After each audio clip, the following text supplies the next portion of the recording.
पीछे की क्लास में आप लोगों को 26 नंबर तक बता चुके थे। कल आप लोग का 26 नंबर तक 9.1 एक्सरसाइज का ये सवाल हाइट एंड डिस्टेंस का हो गया था। अब 27 नंबर से समझना है और इसको बनाने का काम करेंगे। 27 नंबर में देखिए सवाल कह रहा है, एक ध्वजदंड एक उदर्ग मीनार पर खड़ा है। ध्वजदंड का मतलब झंडा होता है। ध्वजदंड मतलब झंडा की जो लाठी होता है उसकी बात हो रही है। ध्वजदंड, एक ध्वजदंड एक उदर्ग मीनार मतलब एक लंबत मीनार पर खड़ा है। मीनार की जड़ से 10 मीटर दूर स्थित, मीनार की जड़ से 10 मीटर दूर स्थित बिंदु से मीनार एवं, कहाँ ध्यान है आपका? किताब नहीं है आपके पास? कैसे पढ़िएगा? फिर क्लास से निकाल भी देंगे। फिर ऐसे जब मतलब पढ़ने आइएगा तो तुमको नहीं पता है किताब के लिए मार भी चलता है। सामने किताब रखने का काम करिए ना। किताब सवाल को मतलब पढ़ रहे हैं उसको ध्यान से देखने का काम करिए कि क्या कह रहे हैं। कह रहा है मीनार की जड़ से 10 मीटर दूर स्थित बिंदु से मीनार एवं ध्वजदंड क्रमशः 45 डिग्री एवं 15 डिग्री के कोण बनाते हैं। ध्वजदंड की लंबाई ज्ञात कीजिए। यहाँ आपको मीनार की ऊंचाई दे दिया गया है। मीनार की ऊंचाई भी नहीं दिया गया है और मीनार से 10 मीटर दूर स्थित बिंदु का मान दिया गया है और उन्नयन कोण का मान दिया गया है। और इससे हम लोग को कह रहा है कि ध्वजदंड की लंबाई ज्ञात कीजिए। अब इस सवाल को पढ़ करके हम लोग आकृति बनाने का काम करेंगे। ठीक है, अब यहाँ समझने का आप वक्त दीजिए कि सवाल क्या कह रहा है और इसके अकॉर्डिंग क्या किया जा रहा है। सवाल को पढ़ करके आकृति को कैसे बनाया जाता है। अगर इतनी बातों को नहीं समझ पा रहे हैं, सवाल को पढ़ करके अगर आकृति बनाना नहीं सीख पा रहे हैं तो ये समझ लो ये चैप्टर आप जो है ना एक बेवकूफ की तरह पढ़ रहे हैं।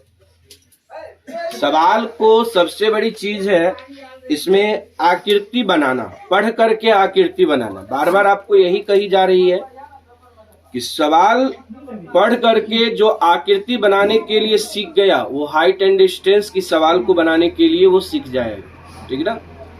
आकृति के बाद सवाल में जो है ना कुछ भी कंसेप्ट ज्यादा नहीं लगता है, थोड़ा सा कंसेप्ट पर सवाल बन जाता है। ठीक है, अब देखिए एक्सरसाइज 9.1 का हम लोग अभी स्टार्ट कर रहे हैं 27 नंबर से। 27 नंबर की क्वेश्चन हम लोग का जो कर है उस क्वेश्चन से हम लोग का आकृति बनेगा। तो ये सबसे पहले आप सोचिए कि एक जो ध्वजदंड है और एक मीनार है, मीनार पर ध्वजदंड अवस्थित है। यानी कि आप देखते होंगे कोई कोई अपने टावर पर एक झंडा को लगा देते हैं। ठीक है ना? तो ऐसा ही है कि ये समझो यहाँ पर एक बात को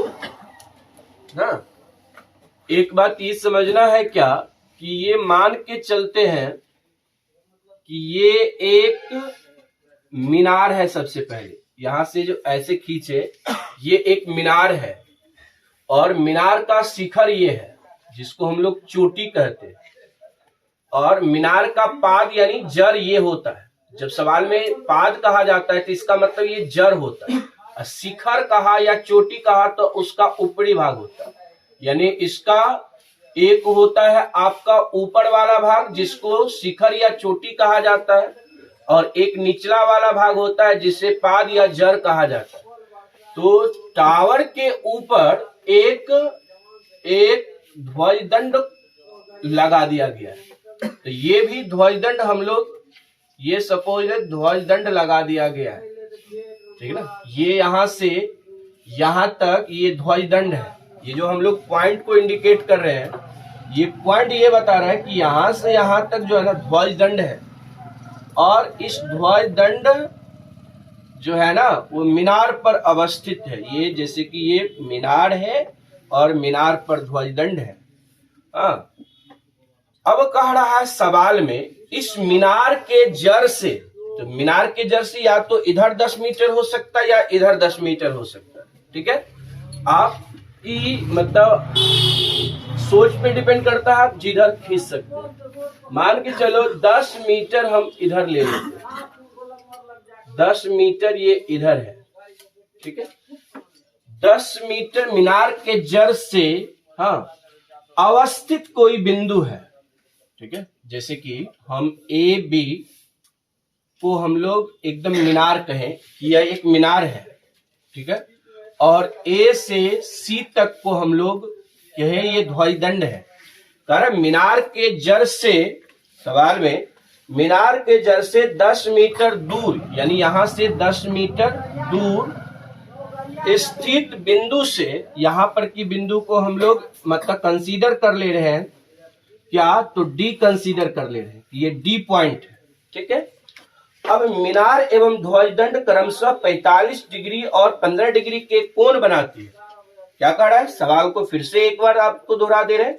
मीनार एवं ध्वजदंड, यहाँ मीनार की जो बात कहा तो मीनार का ये शिखर की बात हुआ यहाँ।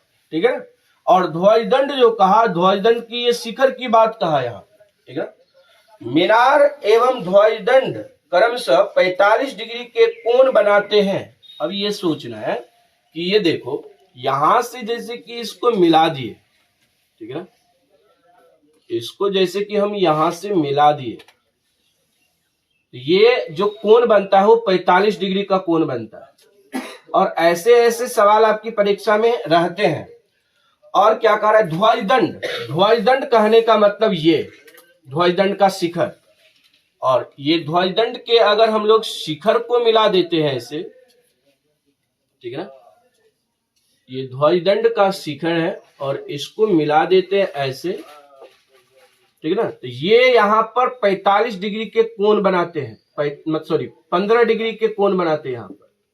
तो ये आपको दिमाग लगाना है कि आखिर उन्नयन कोण जो है इसका, ये पॉइंट डी से सी को जो मिलाए हैं उसका उन्नयन कोण क्या होगा। तो ये दोनों को जब ऐड कर देंगे तो इसका उन्नयन कोण हो जाएगा 15 और 45 को जोड़ेंगे तो हम लोग का 60 हो जाएगा, 60 डिग्री। ठीक है, अब इतनी ही बात कहा गया है और इतनी बातों से हम लोग क्या करेंगे, तो ध्वजदंड की लंबाई को ज्ञात करेंगे, यानी कि ये ए से सी तक की दूरी ज्ञात करना है। ठीक है ना, हाँ, ए से सी तक की दूरी ज्ञात करना है। तो ये ए से सी तक की दूरी को हम लोग कंसीडर कर ले रहे हैं कि ये x मीटर का है। ठीक है ना, ए से सी तक की दूरी x मीटर का कंसीडर कर लिए, और ए से बी ये जो मीनार है, मीनार की ऊंचाई को हम h मीटर कंसीडर कर लिए, ये h मीटर है। चूंकि मीनार की ऊंचाई अलग होगा और ध्वजदंड की ऊंचाई अलग होगा, तो मीनार की ऊंचाई हम लोग h मीटर मान लिए और ध्वजदंड की ऊंचाई जो है वो x मीटर मान लिए, और मीनार के जड़ से 10 मीटर दूर बिंदु जो डी है यानी BD वह 10 मीटर दिया है, तो वह 10 मीटर दूरी है। ठीक है ना, ऊंचाई h मीटर और x मीटर माने, दोनों अलग अलग मतलब ऊंचाई का है, इसलिए हम लोग मीनार और ध्वजदंड की ऊंचाई जो है अलग अलग जो है ना चर राशि से यहाँ पर हम लोग व्यक्त कर दी। अब रही बात यहाँ पर इनकी भाषाओं को लिखना, जो सवाल में कहा उन चीजों से आकृति बना दिए, और जो सवाल में कह रहा है उन भाषाओं को समझ करके इनके भाषाओं को हम लोग जो है ना लिखने का काम करते हैं। और ये भाषाओं को भी सीखना बहुत जरूरी होता है कि भाषा आखिर कैसे लिखेंगे कि सही माना जाए। ठीक है ना, तो यहाँ पर सबसे पहले हम लोग लिखेंगे, जैसे कि इसमें कह रहा है, सब इसमें कह रहा है क्या, ध्वजदंड की लंबाई ज्ञात कीजिए। तो यहाँ पर सबसे पहले लिखेंगे मानक की, बनाइए आप लोग, अब मानक की ध्वजदंड की लंबाई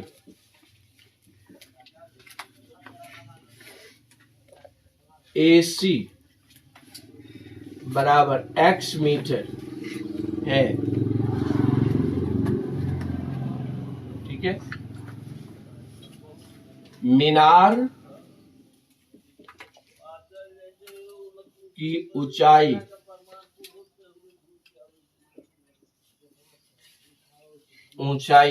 AB बराबर h मीटर है। पूर्ण विराम। मीनार के जड़ बिंदु B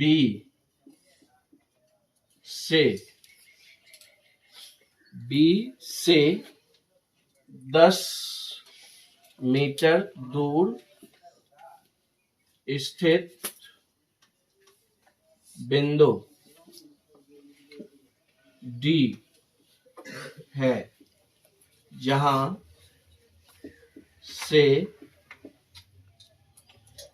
से मीनार एवं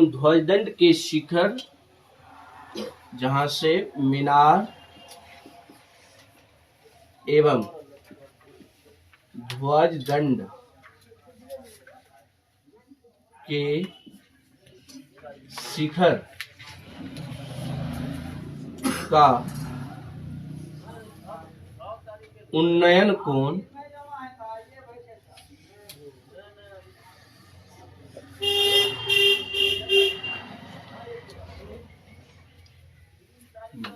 ठीक है,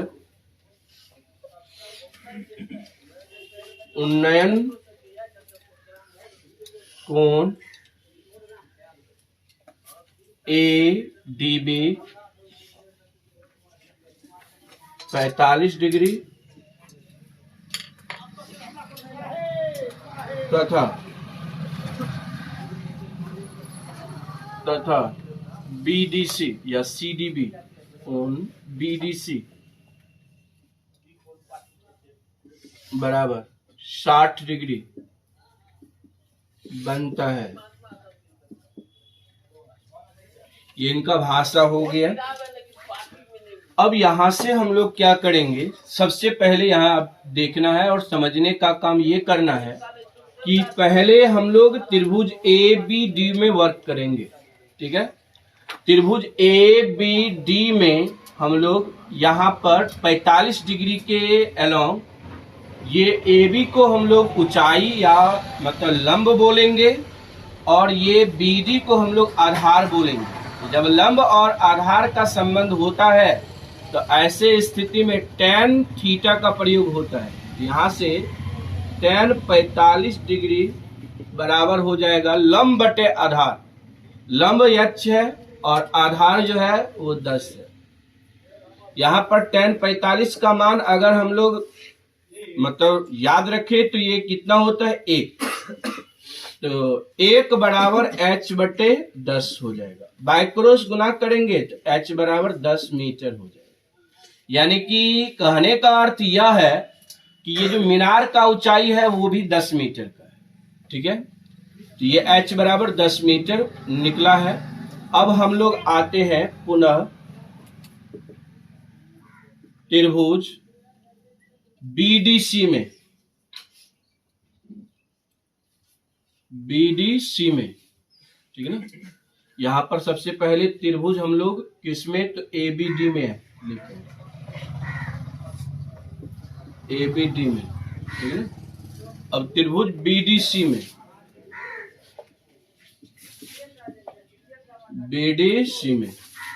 BDC में हम लोग का ये टोटल जो कोण है वो 60 डिग्री है। हाँ, 60 डिग्री ये टोटल कोण है, तो ये हम लोग का उन्नयन कोण है। 60 डिग्री के सामने ये CB टोटल या कहे BC ये टोटल आपका लंब होगा, BC ये टोटल लंब होगा।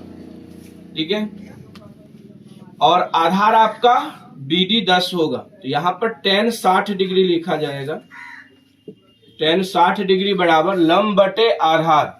लंब हम लोग का यहाँ x प्लस h हो जाएगा, टोटल जोड़ करके h प्लस x अब बटे, ठीक है ना, BD 10 अब यहाँ पर tan 60 का मान हम लोग जानते हैं कि √3 होता है। √3 बराबर x प्लस यहाँ पर हम लोग h का मान हम लोग का कितना आया है 10, तो यहाँ पर 10 पुट कर देंगे बट्टे 10 और यहाँ से लिख देना है समीकरण 1 से। समीकरण 1 से ये मतलब हम लोग x का मान 10 लिखे, ठीक है। अब यहां से हम लोग क्या करेंगे, बाय क्रॉस गुना करेंगे। सपोज दैट √3 के बट्टे कुछ नहीं तो 1 तो होगा, बाय क्रॉस गुना होगा x प्लस 10 बराबर 10√3, ठीक है। x बराबर निकालेंगे तो 10√3 माइनस 10 होगा। x बराबर 10 कॉमन ले लेंगे तो √3 माइनस 1 हो जाएगा, ठीक है। यहाँ x बराबर हो जाएगा 10 इंटू √3 का मान 1.732 माइनस 1। x बराबर हो जाएगा 10 गुना 0.732।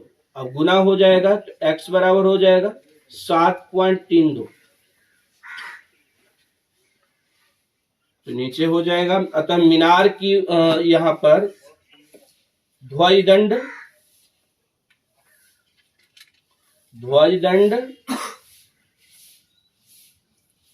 की लंबाई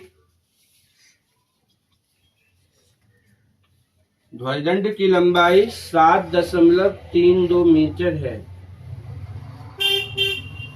आंसर ये हम लोग का 27 नंबर हो गया, ठीक है। अब हम लोग देखते हैं 28 नंबर, ठीक है।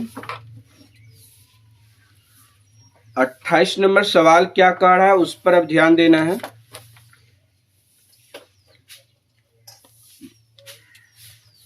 27, 28 तो सवाल एक ही है, ठीक है। बस समझने का आप में ये होना चाहिए कि सवाल कह क्या रहा है और सवाल से आकृति हम लोग कैसे बनाएंगे। चलिए देखिए, आपका 28 नंबर सवाल कह रहा है एक मीनार पर 20 मीटर लंबा ध्वजदंड खड़ा है। हाँ, एक मीनार पर 20 मीटर लंबा ध्वजदंड खड़ा है।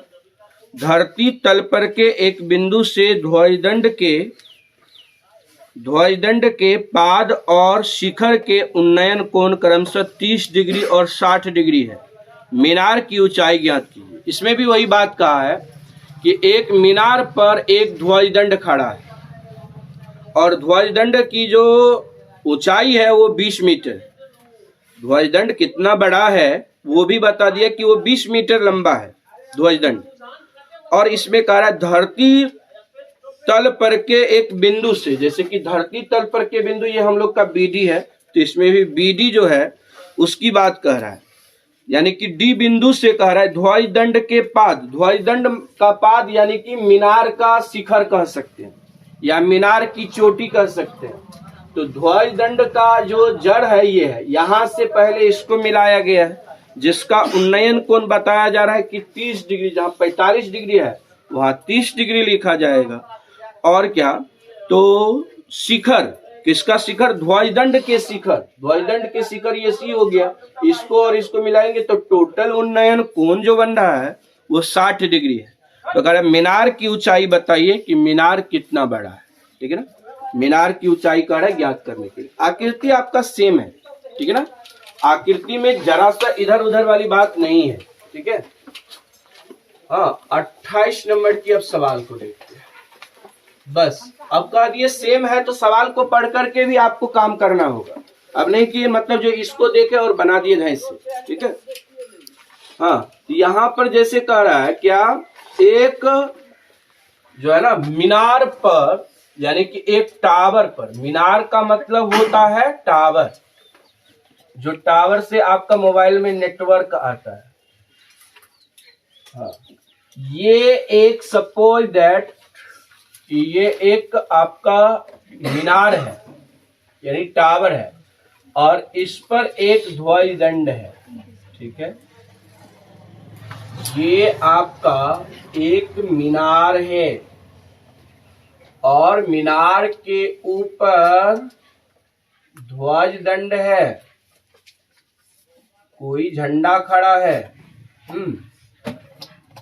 अब ये ए से सी तक जो होगा वो ध्वज दंड होगा और ये 20 मीटर लंबा कहा जा रहा है, 20 मीटर लंबा। मीनार कितना बड़ा है, कितना ऊंचाई का ये नहीं कहा है, तो इसको एच मीटर मेंशन करेंगे। अब इसमें कह रहा है कि धरती तल पर के एक बिंदु से, तो धरती तल पर के बिंदु ये होता है क्षैतिज रेखा, यानी धरती पर का रेखा। ये एक क्षैतिज रेखा है। कह रहा है ना, क्या कह रहा है इसमें, धरती तल पर के एक बिंदु से, यानी कि इस बिंदु से डी पॉइंट से कह रहा है ध्वज दंड के पाद, यानी जड़ मतलब झंडा के जड़, इसको मिला देंगे। ई बिंदु से कह रहा है ई बिंदु का उन्नयन कोण, तो इसलिए इसको मिला देंगे। इसका उन्नयन कोण कहा जा रहा है कितना डिग्री, तो 30 डिग्री है। ये चलिए 30 डिग्री हम लोग यहाँ लिख दी, ये 30 डिग्री बना। और फिर कह रहा है शिखर, किसका शिखर, ध्वज दंड का शिखर। इस बिंदु से ध्वज दंड के शिखर को मिलाएंगे।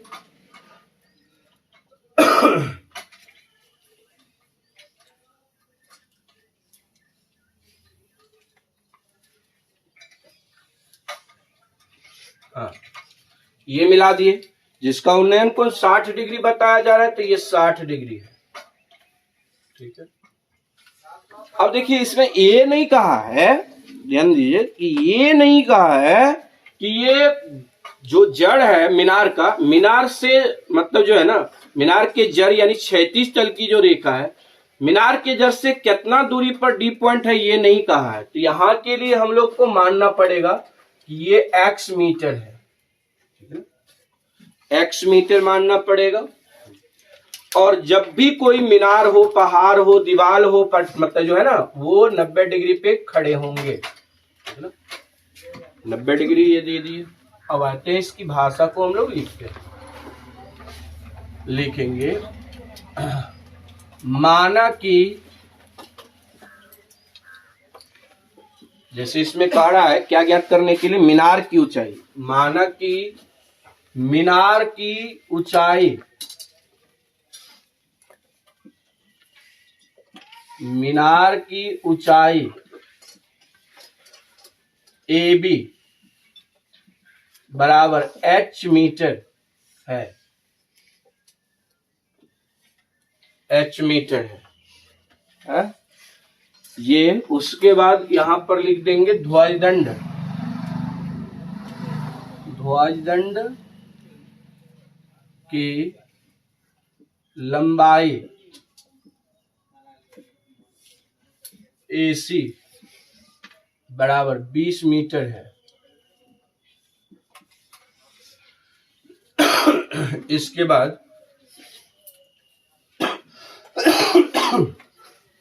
मीनार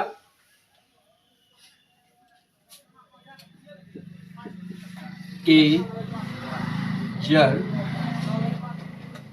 बिंदु B से x मीटर दूरी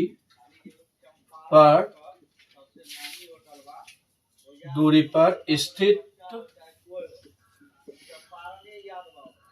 बिंदु D है। जहां से उन्नयन कोण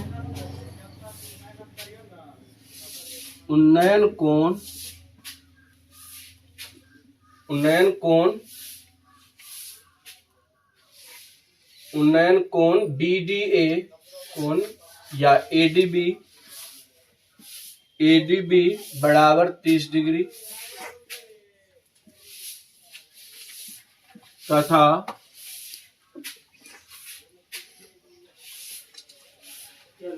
BDC कोण BDC बराबर 60 डिग्री बनता है।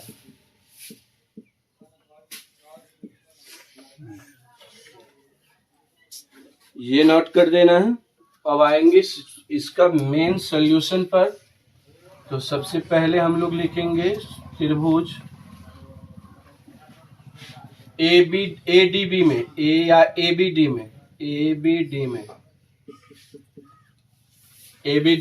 ये 30 डिग्री कोण बन रहा है, न्यून कोण, जो हम लोग का AB को लंब बता रहा है और BD को आधार बता रहा है। तो ये 30 डिग्री के अनुसार यहाँ पर tan 30 का यूज होगा। tan 30 डिग्री बराबर H/x हो जाएगा और tan 30 का मान 1/√3 होता है, बराबर H/x होगा। यहाँ से बाय क्रॉस गुना करेंगे तो यहाँ से x बराबर लिखना पड़ेगा √3h। इसको समीकरण 1 कंसीडर करना है। अब हम लोग यहाँ से लिखेंगे पुनः पूरा त्रिभुज की अब कर लेंगे, क्योंकि पूरा त्रिभुज में न्यून कोण 60 डिग्री बन रहा है। ये BDC में, त्रिभुज BDC में ये 60 डिग्री जो न्यून कोण है वो BC को लंब बता रहा है और BD को आधार बता रहा है, ठीक है ना। तो यहां से हो जाएगा tan 60 डिग्री बराबर लंब बटे आधार। तो लंब हम लोग का ये है 20 + h, आधार हम लोग का x है। यहाँ tan 60 का मान हम लोग जानते हैं क्या होता है, tan 60 का मान तो √3 बराबर 20 + h बटे, यहां से x का मान हम लोग √3h निकाले हैं, तो ये √3h यहीं पुट हो जाएगा। यहां पर नोट कर देना पड़ेगा, ये x बराबर जो √3h नोट किए वो समीकरण 1 से किए, समीकरण 1 से। यहां से अब बाय क्रॉस गुना कर देना है, तो √3 गुना √3, यहां से बट्टे में कुछ नहीं तो 1 है, √3 गुना √3 3 होगा, ठीक है। 3h बराबर 20 + h, ये h इधर आ जाएगा, 3h - h बराबर 20, यानी 2h बराबर 20, 2 से काट देंगे 20 को 10, h बराबर 10। यानी ये हम लोग का जो मीनार का ऊंचाई कह रहा था, ठीक है ना, तो मीनार का ऊंचाई 10 मीटर होगा। यहां पर लिख देना, अतः मीनार की ऊंचाई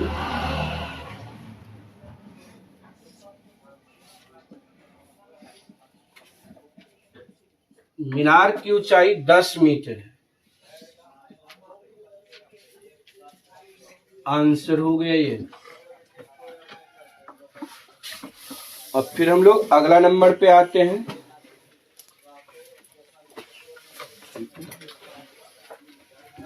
29 नंबर पे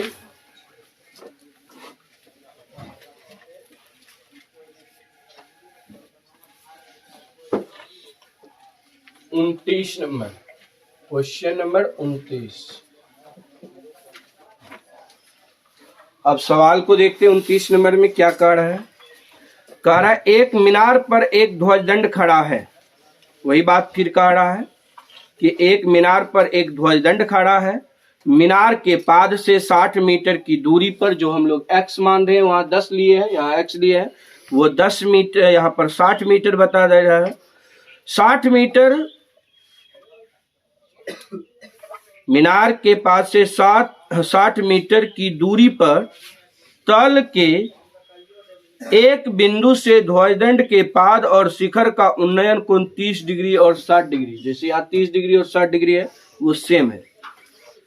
हाँ, उन्नयन कोण 30 डिग्री और 60 डिग्री है। कह रहा ध्वजदंड की ऊंचाई बताइए। ध्वजदंड की ऊंचाई इसके जैसा सेम बनेगा। ये जो हम लोग अभी बनाए हैं वो सेम ऐसे ही बनेगा, ठीक है ना। जैसे हम लोग का मतलब 27 है वैसे ही ये बनेगा, ठीक है। सेम सवाले का है, बस इसमें मान को बदल दिया है, भाषा वही है। चलिए देखिए हम लोग करते हैं 29 नंबर की सवाल की आकृति बनाने का काम। तो क्या कह रहा है, एक मीनार पर एक ध्वजदंड खड़ा है। तो सबसे पहले एक मीनार को हम लोग सुनिश्चित करेंगे, ठीक है। चलिए एक मीनार को हम लोग सुनिश्चित कर लेते हैं। कि सपोज दैट कि ये एक मीनार है, और इस मीनार पर एक ध्वज दंड है, ए बी मीनार है, और ये सी पॉइंट पर एक ध्वज दंड है, ध्वज है, ध्वज दंड तो एसी हो गया, ये ध्वज मतलब झंडा। हाँ चलिए, ये ध्वज दंड है, एसी की लंबाई कर है 60 मीटर की दूरी पर, जमीन से 60 मीटर की दूरी पर। कितने मीटर की? 60 मीटर। यहां पर हम लोग ये 60 मीटर, सपोज दैट ये 60 मीटर पर स्थित बिंदु डी है। 60 मीटर ये है। अब सवाल में कहा जा रहा है ना कि 60 मीटर दूर पर स्थित बिंदु डी से उन्नयन कोण 30 डिग्री और 60 डिग्री बनता है। किसका? तो ध्वज दंड के शिखर और पाद। तो ध्वज दंड के पहले पाद कहा है, तो ध्वज दंड के जड़ से इस डी पॉइंट को मिलाएंगे।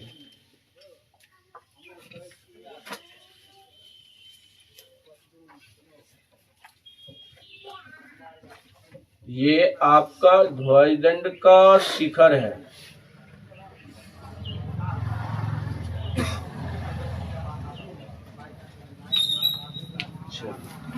ये 30 डिग्री और 60 डिग्री का है, तो ये 30 डिग्री है और ये 60 डिग्री है। 30 डिग्री और 60 डिग्री है। तो इसमें कह रहा है ध्वज दंड की ऊंचाई ज्ञात करिए, यानी कि ध्वज दंड की ऊंचाई हम लोग का ये x मान लेते हैं और इसको h मान लेते हैं। ठीक है, यहां से हम लोग को भाषा में लिखना है, माना कि ध्वज दंड की ऊंचाई, माना कि ध्वज दंड की ऊंचाई AC बराबर x मीटर तथा मीनार की ऊंचाई, मीनार की ऊंचाई AB बराबर h मीटर है।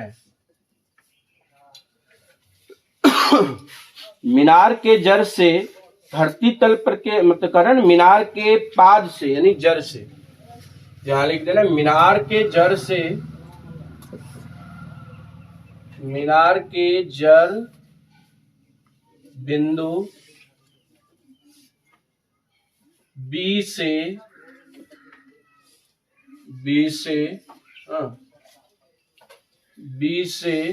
60 मीटर दूरी पर बिंदु D स्थित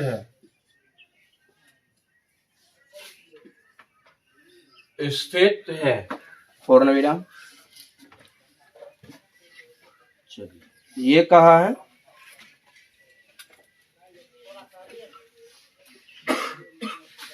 उसके बाद जहां से उन्नयन कोण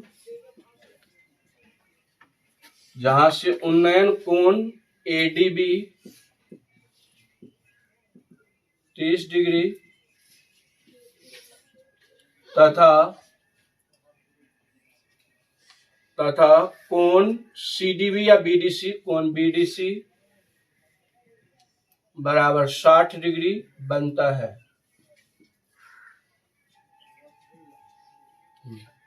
ये लिख देना है और फिर लिखना है त्रिभुज ABD में या ADB में, ABD ये समकोण त्रिभुज की आकृति होगा ABD में यहाँ पर tan 30 डिग्री लगेगा। पहले tan 30 डिग्री बराबर H/60। tan 30 का मान हम लोग यहाँ नोट कर देंगे। tan 30 का मान होता है 1/√3 बराबर H/60। ठीक है, तो यहां से हम लोग बाय क्रॉस गुना करेंगे तो √3 H बराबर 60 और H बराबर निकालेंगे तो 60/√3।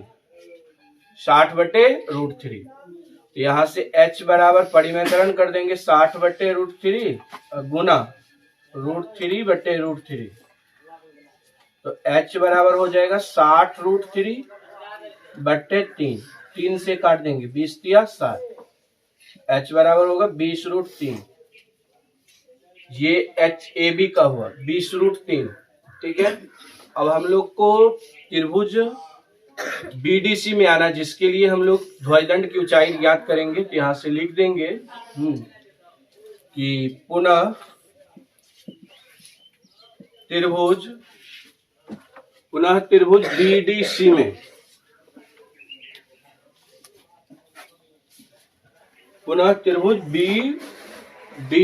में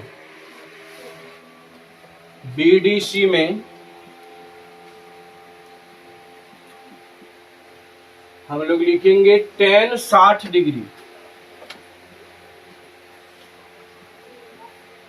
बराबर tan 60 डिग्री बराबर हो जाएगा x + h/60। tan 60 का मान होता है √3 बराबर हो जाएगा x प्लस h का मान 20√3 आया है, 20√3/60। ये h का मान समीकरण हम लोग 1 से नोट की, इसको समीकरण 1 मानना है, समीकरण 1 से। ठीक है, यहां से बाय क्रॉस गुना करेंगे तो इसके बट्टे में कुछ नहीं तो 1 होगा। हाँ, तो x प्लस 20√3 बराबर इधर 60√3 हो जाएगा। ठीक है, अब यहां से हम लोग क्या करेंगे, x बराबर लिखेंगे। x बराबर हो जाएगा 60√3 माइनस 20√3। तो जब 60√3 में से 20√3 घटेगा तो यहाँ पर 40√3 आएगा। अब चाहे तो इसको हम लोग दशमलव में बदल सकते हैं, या आंसर अभी देख लेते हैं कि यही छोड़ा है कि आगे हल किया है। हाँ, तो ये हम लोग का था 29 नंबर की सवाल को हम लोग देखते हैं। तो 40√3 मीटर ही छोड़ा है आंसर। ठीक है, तो नीचे लिख देना है अतः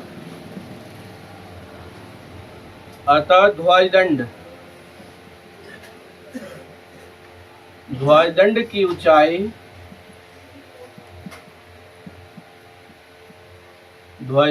ऊंचाई 40√3 मीटर है आंसर। ये हो गया इसका। ठीक है, अब हम लोग आते हैं फिर अगला नंबर पे। ठीक है, अगला नंबर हम लोग का 30 नंबर की सवाल पे। क्वेश्चन हम लोग का 30 बन रहा है, 30 नंबर की सॉल्यूशन। 30 नंबर में सवाल कह रहा है ना, कह रहा है एक पेडेस्टल के शिखर पर 1.46 मीटर ऊंची मूर्ति लगी है। पेडेस्टल का मतलब होता है एक ढांचा या खांचा कर सकते। कह रहा एक पेडेस्टल के शिखर पर 1.4 मीटर ऊंची मूर्ति लगी है। भूमि के एक बिंदु से मूर्ति के शिखर का उन्नयन कोण 60 डिग्री और बिंदु से पेडेस्टल के शिखर का उन्नयन कोण 45 डिग्री। सेपरेशन कर दिया है कि दोनों का अलग अलग कोण कह दिया है। हाँ, जहां से बन रहा है पेडेस्टल की ऊंचाई ज्ञात करें। मतलब सवाल वही है, आकृति वही बनेगा, बस इसका भाषा थोड़ा सा बदल गया। ठीक है ना। अब यहाँ समझिएगा कि हम लोग जो है एक मंदिर को व्यक्त करेंगे, मंदिर को रिप्रेजेंट करेंगे।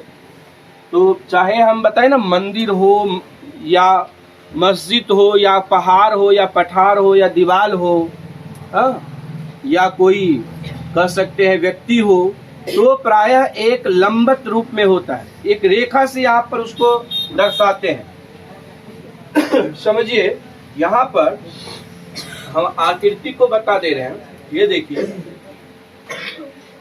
सबसे पहले मान लो कि ये एक क्या है ना, मंदिर है।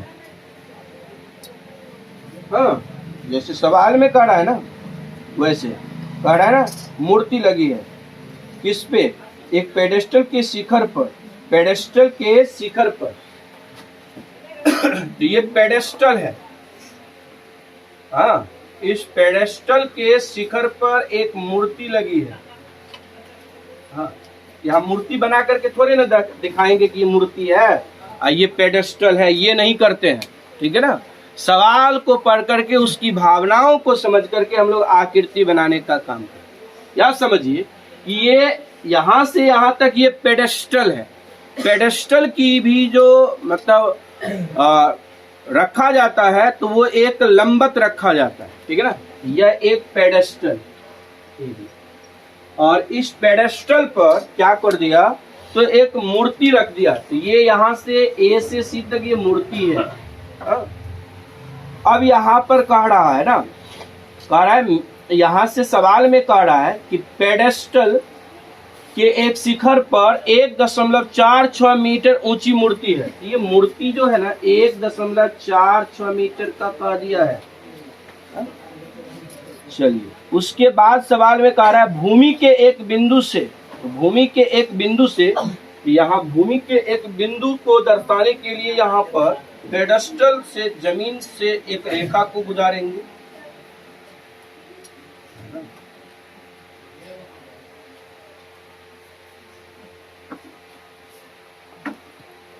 देखो, ये सब सवाल को आपको जो ना बता दिया, यही बहुत काफी है। मास्टर यहाँ का बता दिया, बना दिया, यही बहुत काफी है। समझाना बहुत दूर की बात है। चाहे ज्यामिति की सवाल हो या ये सवाल हो, होता क्या है, ज्यामिति का सवाल को मास्टर बना देता है ना, विद्यार्थी, उस विद्यार्थी के लिए वही काफी होता है। चाहे समझे ना समझे, वो दूर की बात है। ठीक है, बना दिया मास्टर, उसी में उसका अपरिहार्य है। लेकिन तुम लोग का उद्देश्य ये होना चाहिए कि सवाल को समझना सबसे बड़ी चीज है। हाँ, गणित में अगर आप कमजोर है तो जिंदगी भर आप कमजोर रहिएगा पढ़ने में। कोई आपको कुछ पूछेगा तो जवाब नहीं दे पाइएगा। ठीक है ना, कुछ सबसे पहले माइंड जो है ना टेस्ट किया जाता है। कोई सामने वाला टेस्ट करता है कि तुम तेज है कि भूसकोल है, वो तुम्हारे गणित से ही उसका मतलब आकलन किया जाता है। गणित ही आपका ये बताता है कि तुम तेज है या तुम भूसकोल। ठीक है, अब कोई कहता है कि गणित समझ में नहीं आता है, तो वो कभी नहीं समझ पाएगा जब समझने की उसमें इच्छा नहीं है। सबसे बड़ी बात होता है अंदर से इच्छा होना चाहिए समझने। हाँ, वही समझ सकता है। किसी का मन में होता है ना कि गणित हमको समझ में नहीं आता, तो वो दिमाग में बैठा लिया कि हमको नहीं सीखना है, उसका दिमाग ही बता रहा है कि हमको नहीं सीखना, तो कभी नहीं सीख पाएगा। जब गणित में ठान लिया कि हमको समझना है, तो वो किसी न किसी प्रकार से वो समझेगा। ठीक है ना, और बातों को अपने बार मतलब जो है ना बार बार उसको प्रैक्टिस करेगा, एकदम समझ में आएगा।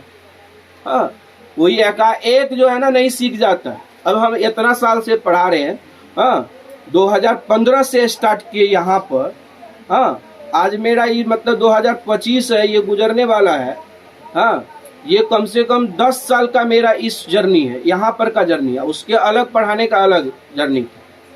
तो हमें भी स्ट्रगल करना पड़ा कि पढ़ाई को कैसे मतलब जो है ना बताएंगे कि मतलब विद्यार्थी समझ जाए, और कितना आसान से भाषा को सवाल को पढ़ करके उसको समझाने का काम करेंगे। ठीक है ना, यहाँ पर होता क्या है कि चाहे विद्यार्थी का कुछ पता हो ना हो, भूसकोल रहता है मास्टर, भूसकोल रहता है विद्यार्थी, दोनों में पता नहीं रहता।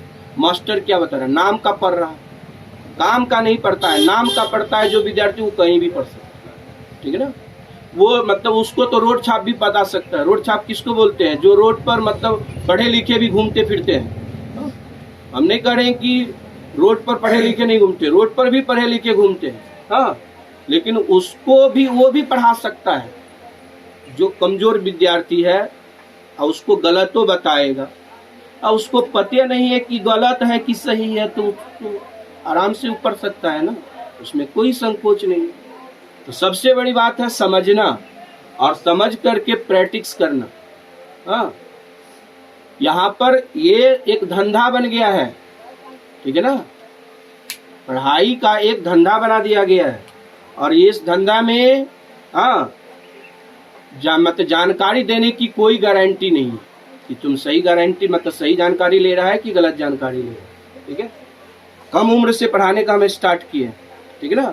आज जो विद्यार्थी 15 साल पढ़ के गया है ना, जो सर्विस में भी है ना, वो भी उतना ही रिस्पेक्ट करता है जितना तू पढ़ता है, उतना वो भी रिस्पेक्ट करता है। वो भी मतलब एटीट्यूड में नहीं रह सकता है कि हम सर्विस में चले गए, ठीक है ना। ये मतलब उस विद्यार्थी की बात बता रहे हैं जो विद्यार्थी पास करके सर्विस में चला गया। आज से नहीं पढ़ा रहे हैं जी, 15 साल मतलब मामूली है। 15 साल 1 साल विद्यार्थी को पढ़ाता है तो कहता हम तो ये मतलब मास्टर हो गई है। 2 साल पढ़ा दिया तो कहता एकदम हम तो गणित। तुम लोग में भी ये भावना होता है, 2-4 को सवाल पढ़ लिया, गणित में है कुछ हो, एकदम फाड़ देंगे, परीक्षा हमारे अनुसार हो। ऐसे नहीं होता है, वो समझ लो तुम लोग का गलत फहमी है। हाँ, अच्छी विद्यार्थी जो होता है ना, वो कम बोलता है, ज्यादा पढ़ता है, ठीक है ना, उसमें ये धारणा होता है। हाँ, कम बोलता है, ज्यादा पढ़ता है, ज्यादा सवालों को मतलब जो है एक्सप्लेन करने का उसमें काबिलियत होता है। हाँ, जो ज्यादा पढ़ने लगा, जिसको समझदारी ज्यादा आने लगा, वो अंडर मतलब कह सकते हैं ना सेल्फ, वो अपने सेल्फ में मतलब जो है ना अपने आप को मतलब गर्व महसूस करता है, वो व्यक्त नहीं करता है।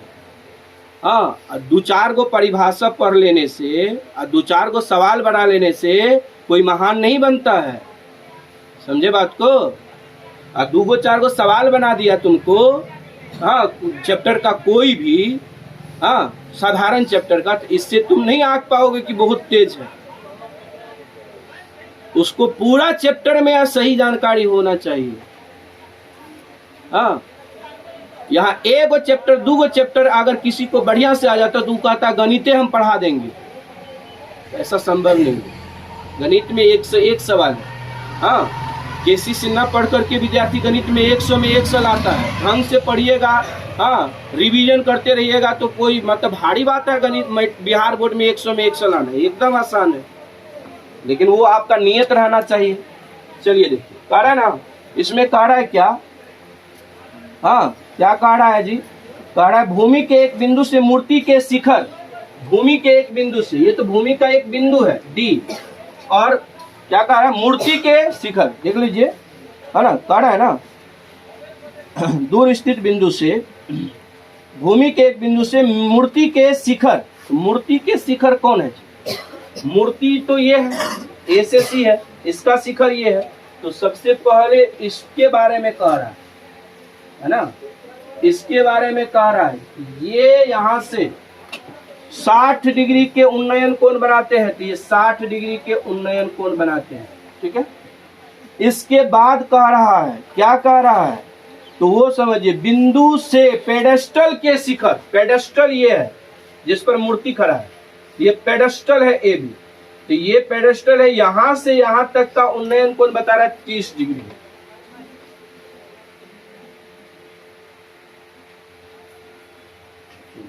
ये 30 डिग्री का है, 45 डिग्री का रहा है, हाँ 45 डिग्री है। चलिए 45 डिग्री है, कह रहा पेडेस्टल की ऊंचाई ज्ञात कीजिए। पेडेस्टल ये है हम लोग का ए बी पेडेस्टल है, इसका ऊंचाई कह रहा है ज्ञात करने के लिए, पेडेस्टल की ऊंचाई कह रहा है ज्ञात करने के लिए। इसमें ये भी नहीं कहा कि ये बी से डी तक की दूरी कितना है, तो इसको हम लोग कंसीडर करेंगे x मीटर।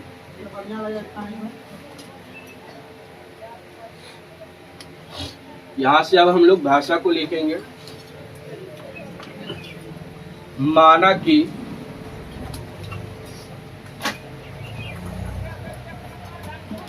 माना कि पेडेस्टल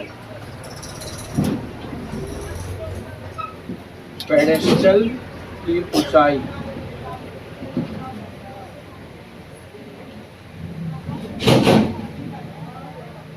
ऊंचाई AB बराबर h मीटर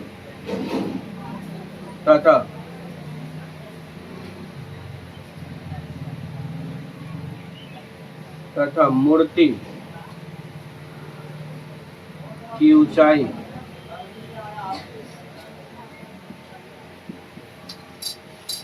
AC बराबर 1.46 मीटर है।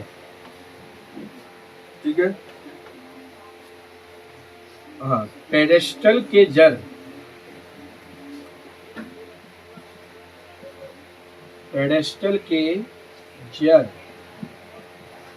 बिंदु B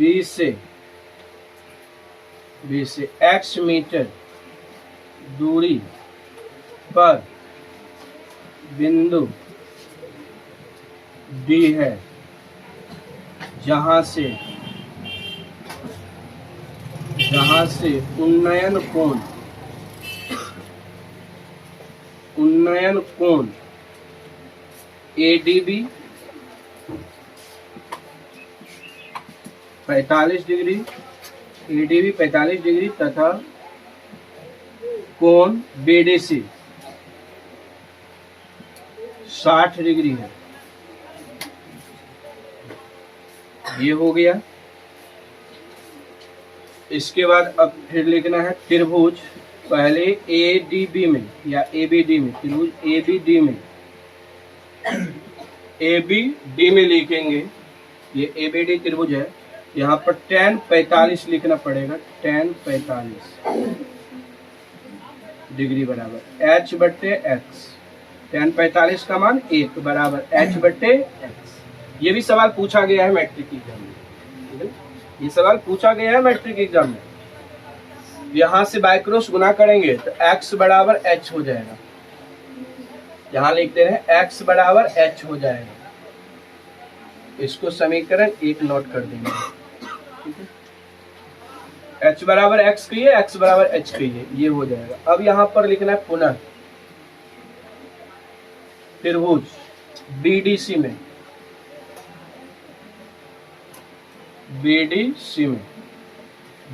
में हम लोग लिखेंगे tan 60 डिग्री बराबर 1.46 प्लस h बट्टे x। यहाँ tan 60 का मान हम लोग √3 लिखेंगे,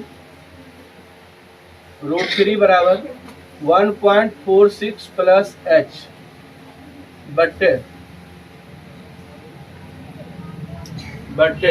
x का मान देखिए h है, क्या है h, यहाँ पर h लिख देंगे। ये समीकरण के x का मान h के बराबर है तो h x के बदले h हो जाएगा। अब यहाँ से बाय क्रॉस गुना होगा, ठीक है ना। तो √3h बराबर यहाँ पर 1.46 प्लस h, ये इधर आ जाएगा, ठीक है, ये h इधर आ जाएगा। तो √3h माइनस h बराबर 1.46, इसमें h कॉमन ले लेंगे, √3 माइनस 1 हो जाएगा बराबर 1.46। यहाँ से h बराबर √3 का मान 1.732 होता है माइनस 1 बराबर 1.46, ठीक है, ये इतना हो जाएगा। अब यहाँ से अच्छा 1 मिनट और इसको ऐसे कर लेते हैं तो आसान होगा। एक बार आंसर को हम लोग चेकआउट कर लेंगे कि आंसर कैसा था, ठीक है ना। हम लोग का 30 नंबर का सवाल है। 30 नंबर में हम लोग का दशमलव में वैल्यू नहीं दिया है, 2 मीटर आंसर दिया, 2 मीटर आंसर दिया है। तो इसको हम लोग डायरेक्ट यहाँ से ऐसे लिख सकते हैं, h बराबर 1.46 बटे √3 माइनस 1, और इसका कर देते हैं परिमेयकरण। 1.46 बटे √3 माइनस 1 गुना √3 प्लस 1 बटे √3 प्लस 1। ये परिमेकरण होगी। यहाँ से h बराबर हो जाएगा 1.46 इंटू √3 प्लस 1 बटे, यहाँ से हो जाएगा हम लोगों का ये √3 का square a square minus b square के सूत्र पर √3 माइनस 1 √3 प्लस 1, ये दोनों का a square minus b square हो जाएगा। h बराबर हो जाएगा 1.46 इंटू √3 प्लस 1 बट्टे 3 माइनस 1, √3 का स्क्वायर 3 हो जाएगा, 1 का स्क्वायर 1 हो जाएगा। h बराबर 1.46 इंटू √3 प्लस 1 बट्टे 2, 2 से ये कट जाएगा, ठीक है ना। 2 से इसको काटेंगे 0.7 गुना 14, ठीक है, और दूतिया 6, तो h बराबर 0.73, √3 का मान 1.732 प्लस 1, h बराबर 0.73 गुना ये 2.732, अब इसको गुना कर देना है, ठीक है, ये दोनों को गुना कर देना है, ठीक है, ये दोनों को गुना करना है, तो यहाँ हम गुना कर दे रहे हैं,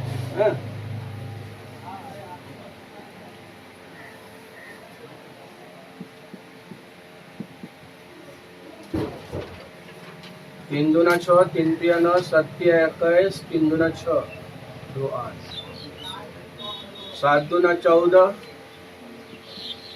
7 तिया 21, 22, 7 49, 49 और 2 51, 7 दूना 14, 5 19, 14 5 19, यही ना,